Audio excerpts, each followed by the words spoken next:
Shadow! Dexter's dark passenger is not the only one that knows what evil lurks in the hearts of men.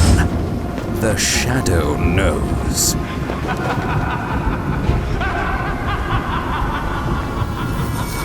To Dexter's advantage, the Shadow doesn't really have the typical resources or technology that other detective characters do. He's not officially a cop, so he doesn't have access to records, evidence, or crime scenes, and though he has a very brilliant mind, he's certainly not well-versed in modern forensics. To Dexter's disadvantage, however, the Shadow doesn't really need these things. To briefly put this in Warhammer terms, the Shadow is basically a low-level psyker. He has a number of telekinetic powers and abilities that effectively make him a nightmare for somebody like Dexter. The Shadow can read minds, create illusions, throw his voice to another location. He can mimic voices, hypnotize people, and appear completely invisible in the minds of his enemies. What the Shadow doesn't have in terms of computers or analysis, he makes up for in having his own spy network. That's right, oftentimes when the Shadow saves you from harm, he doesn't just let you go. He effectively turns you into one of his agents, telling you that one day he may ask you for a favor,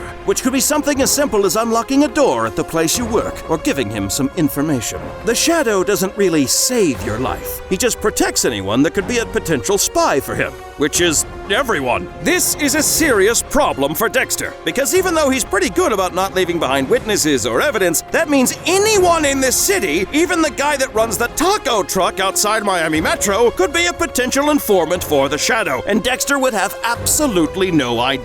Even if we take that massive advantage away from the Shadow and assume he doesn't have an established spy network in Miami like he does in New York, the Shadow has a brilliant enough mind to recognize the Butcher's killing pattern and deduce his involvement with law enforcement. And if the Shadow gets anywhere near Miami Metro homicide, it's pretty much game over. All the Shadow has to do is turn invisible or disguise himself and snoop around Miami Metro homicide and start reading minds. And eventually, he's going to hear Dexter's internal monologue for himself. From here, the Shadow has found his man, and he'll stalk Dexter to his next kill. And once Dexter's done his business, the Shadow will really freak him out with the whole maniacally laughing from the dark thing. Dexter will probably think he's really lost his mind for a minute, and from there it really depends on the Shadow's mood. He either torments the poor guy and makes him jump into the ocean, or the Shadow reveals himself to Dexter in person and, well,